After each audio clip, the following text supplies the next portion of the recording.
What is up, y'all? Time to feast this week. I don't know how much I'll be eating, but a whole bunch. Happy Thanksgiving. It's our Thanksgiving special episode, and we got 3 games on tap. We got the Packers versus the Lions, Cowboys versus the Commanders, and then we got the Seahawks versus the 49ers at night, prime time. I'm going to bed early, so I ain't going to see that game. So we're going to give you our 6-man play for the week and our 1 key fantasy player from each of us and our score prediction for the week. I'll let EJ kick us off. As you can see, I'm going old school with the chair. My cat kind of occupied the other chair. So, go ahead, man. So we're substituting the hardwood. Yeah, from the 1980s or some, I don't know. Your butt's going to be sore. It's fine. All right, you guys. So that brings you to my first player prop. And my first player prop of the early game, Lions versus Packers, is David Montgomery, anytime touchdown. Passing, rushing, receiving, don't matter. He's going to get in the end zone. You have all 3 ways to get him into the end zone. Doesn't matter. It will all count if he passes, rush, or catches the ball in the end zone. He's scored in every single game played this year. Every time he suited up and played all 4 quarters, he scored a touchdown. Okay? He's also playing a Packers team that allowed 205 rushing yards to the Steelers 2 weeks ago. Okay? This team is very vulnerable against the run. Also, David Montgomery, last time they played, didn't score not 1, not 2, but 3 touchdowns against the Packers. Okay? If he does half as good, he'll get in the end zone 1 time. I got David Montgomery getting in the end zone. If it ain't broke, don't fix it. Give it to Monty on the goal line. Monty. Okay, my prop coming out of that game, Jared Goff over 269.5 pass yards. This might have gone up or down. Either way, the Packers gave up 262 yards to the Chargers on a much more struggling offense than the Lions have. Goff is coming off his worst game as a Lion with 3 interceptions, but still getting the win. In his last 4 out of 5 games, he has had no less than 272 pass yards with 284 on the Ravens, who are a good pass team or pass defense. Packers are 3rd versus the pass, but the Lions are at home, which I give Goff a boost. I think Goff hits this. He gets at least 280. I think Amon-Ra St. Brown also has a great game with this one. All right, so for my second prop for the Cowboys and Washington game, I got CeeDee Lamb over 6.5 receptions. I love targeting the Washington defense, as in previous videos, multiple times I've gone to the receiver. Seb is going to the receiver with Demario Douglas against the Washington defense. It's cashing almost every single week. All right. A.J. Brown also cashed. Yeah, A.J. Brown cashed easy. That was not easy. last night. That. No, yeah, last night was rough. But to mention last night, it's week 12 and the Eagles are the best team in the NFL through 12 weeks. Pretty happy about that. Is what it is. Hopefully that stays the same. Then, Washington's defense gives 250 yards per game, with 258 to be exact. Also, Dak loves targeting CeeDee Lamb. The last time he's had less than 7 targets was back in week 5. He's averaging 9.5 targets per game in his last 5 games. His last 5 games, he only went under once, and that was last game was 6. So you just got hooked with 6.5 with 6 catches. And I like CeeDee to rack up some catches here in a very, very weak Washington pass defense. They're going to do offense through CeeDee Lamb. All right, I like that. I also have a Cowboy receiver, and I have Brandon Cooks over 37.5 receiving yards. Now, his last 2 games consisted of 173 yards and 42 yards. With him starting to find his groove within this Cowboys offense, he plays the 31st ranked pass defense, and Washington gives up the 2nd most yards to receivers in the league, already at 2,999 yards total for the season. Emmanuel Forbes is also questionable for this game, leaving Kendall Fuller on CeeDee Lamb. 3 receivers on the Giants had over 35-plus yards, with Darius Slayton having 82, Bellinger having 38, and Cooks is a much better receiver than both those guys, and he has a better quarterback. Hate to say it, but he does have a better quarterback than whoever the quarterback for the DeVito Giants is. scored 3 touchdowns against the Washington defense. Yeah, so yeah, I expect this receiver core to go off this game. Yeah, so with that being said, target the Washington defense, take this and put it in next week's too, because Washington defense is just horrible against receivers. They're also 0-4 in the division this year. They lost 2 to the Giants and 2 to the Eagles. I got love for Washington more than Giants and Cowboys, but target their defense. Sorry. Now, brings me to my final prop for Sunday Night Football. Christian McCaffrey, over 74.5 rushing yards. They're playing Seattle, who's allowed 149 yards per game in the last 3 games. God. That's a lot of rushing yards. Yeah.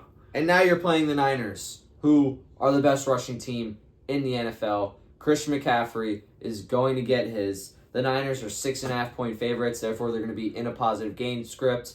Like I said, Seahawks have not been good against the run recently. I think that continues, and Christian McCaffrey goes over 74.5 rushing yards in a very favorable matchup. Yeah, I wanted to take a Seahawks prop, but it's just Geno Smith has his injury on his elbow. Mm-hmm. Tyler is questionable, and I just don't. And then Kenneth is out for a couple games. Maybe Zach Charbonnet. Yeah. Under. I don't know about that. But I took a San Fran prop as well. George Kittle over 46.5 pass yards.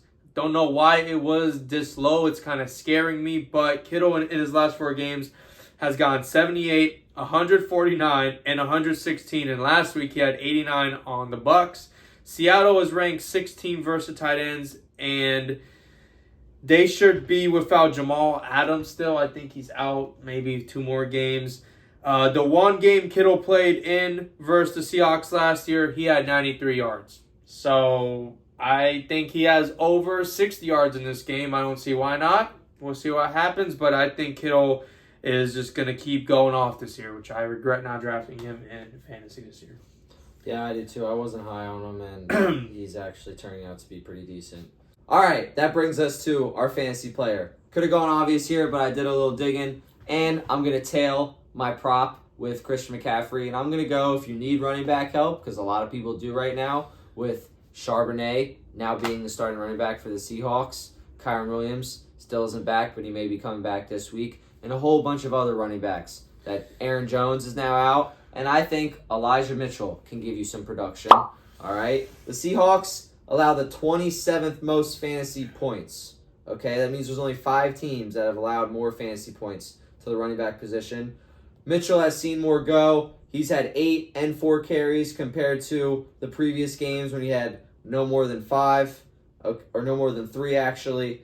And last week he had 4 carries for 24 yards, so he's getting it done. Once again, weak Seahawks defense. I think if you are desperate, you find yourself starting someone like Zach Moss, Elijah Mitchell might not be a bad play.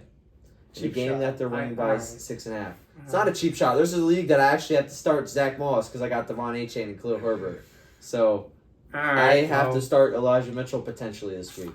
Well, I'll tell you one thing. I also have a back coming out for my fantasy player, and this back is not really obvious. People have been putting him on their bench recently, and I get why. But Tony Pollard is my guy to start this week. He's playing the 19th ranked rush defense in the Commanders, and he has not had a great string of games as of late. I see this game breaking his slump and him getting back on track towards the playoffs. Since the Chase Young and Sweat trade, the Commanders have given up these yards to opposing lead backs. 87 to Ramondre Stevenson plus a touchdown, 42 receiving to him. 23.95 fantasy points on that aspect. 63 rush yards to Kenneth Walker. 64 receiving yards to him with 1 touchdown as well. 20.75 fantasy points as well. And then last week, 83 rush yards to Saquon. 57 receiving yards to him with 2 receiving touchdowns to Saquon Barkley. He had 30 points on the Washington defense last week. Post-trade, they are giving up no less than 63 yards on the ground and no less than 42 yards in the air to the opposing lead backs. Tony Pollard, man, why not?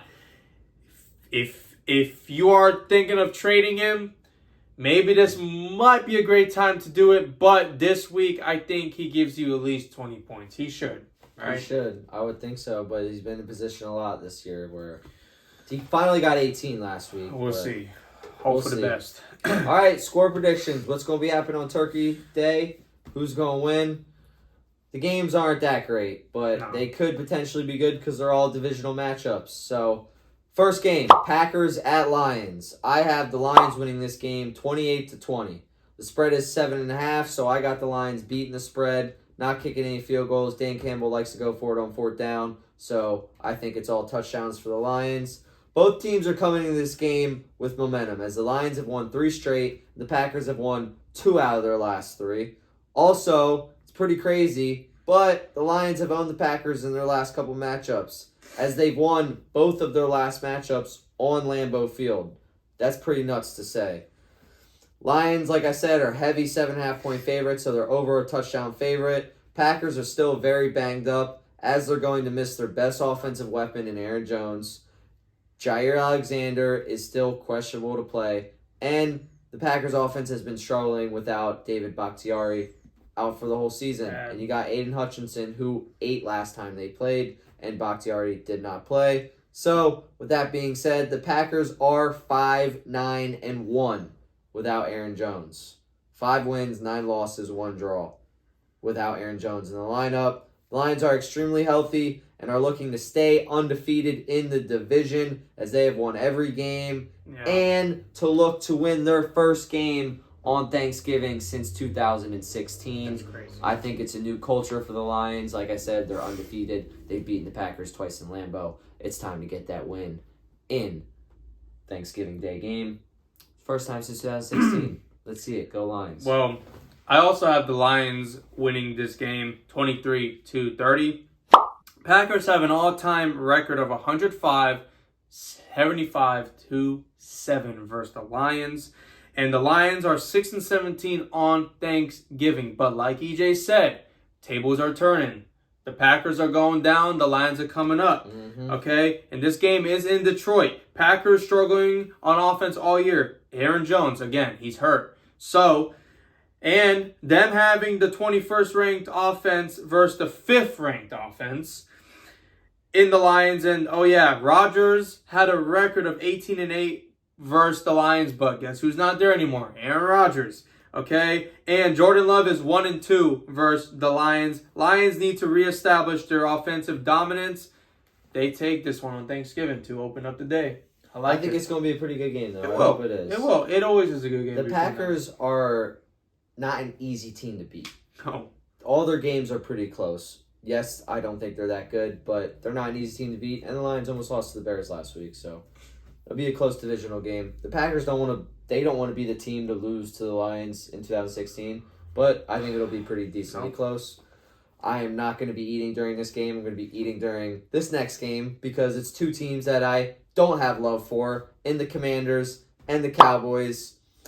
These teams, they've played 10 times on Thanksgiving, all right?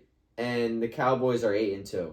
So, why don't they give the Birds a Thanksgiving game? Because they've been the top of the division the last 3 years. Great. The last 3-4 years, the Birds have been on top, and they keep giving Cowboys and Washington. Well, they're all games. I don't know, but like I said, I'm not too enthusiastic about this because I think the Cowboys are on a whole different path than the Redskins. The Cowboys are on a 2-game win streak, and the Redskins are on a 2-game. They've lost 2 games in a row. Sam Howell is the most sacked quarterback in the league. He's going against Micah Parsons. CeeDee Lamb is arguably the hottest wide receiver in the league before this week with 3 straight games over 150 yards going against the Washington defense. This isn't a good matchup for Washington. Cowboys are playing with fire. Sadly, I have the Cowgirls winning this game. 34-20 is what it is. Hal is gritty. I think he'll keep it close, and then the Cowboys will eventually pull away and win by 2 touchdowns. But go Redskins. So I also have the Cowboys winning this game, unfortunately, 32-18. Cowboys are 32-22-1 on Thanksgiving games, and with this game being in Dallas, Washington is coming off a brutal offensive performance versus the Giants, only putting up 19 points in the loss. The Cowboys beat the same team 40-0 and 49-17. Cowboys have one of the best D-lines in the league, and Washington lacked that department heavily with their O-line being terrible. Cowboys defense go up against the 28th ranked offense in the league, and they have been super inconsistent this year. Dallas get it done at home. Washington lose their third game in a row, and they start looking to next year. Yeah, sadly, I think you're right about that. All right, takes us to our final game. I would be excited about this game, but the Seahawks are very banged up. Yeah, bad. Geno got hurt last game against the Rams. And before I go into it, my score prediction is 31-21 49ers. It's at Seattle. Okay, the Niners are going to win by 10 points. It's an NFC divisional matchup. I think it's going to be a pretty decent game early on. But like I said earlier, Geno got hurt against the Rams. They put Drew Lock in, okay? And then they had to take Drew Lock out when the game mattered most because he was so bad. I was watching that. Yeah, it was a good game, though. Not going to lie. Yeah, it was and awesome. they got in field goal range, and they missed the field goal. So I got the Seahawks losing this game. Kyle Shanahan is actually 3-9 against the Seahawks, but he's won 3 straight regular season games, and he beat them in the playoffs last year. So he's won 4 straight games. I think this Niners team is very confident against the Seahawks team. And if you look at the scores, all 4 games are won by 10 points or more. I got the Niners going into Seattle, winning, taking that turkey leg like they always do on Sunday Night Football. I can see Christian McCaffrey, unless they want to ride that Brock Purdy train, because they can't hop off his nuts. All right, well, I also have, so this is pretty ironic. We both have the same teams getting the dub on Thanksgiving. 49ers win 34-21. Geno Smith is dealing with an elbow injury on his throwing arm. That's not good. And Seattle lost Kenneth Walker last week as well. Offense is already shorthanded as it is. The 49ers have been playing great football after their slight slump. And the addition of Chase Young has made that defensive front even more deadly. Race to the quarterback is what they call it. What keeps the Seahawks in the game is the fact that the 49ers are ranked 26th versus the receivers. And they lost their safety, Hufanga. Yeah, they did. Hufanga to a torn ACL.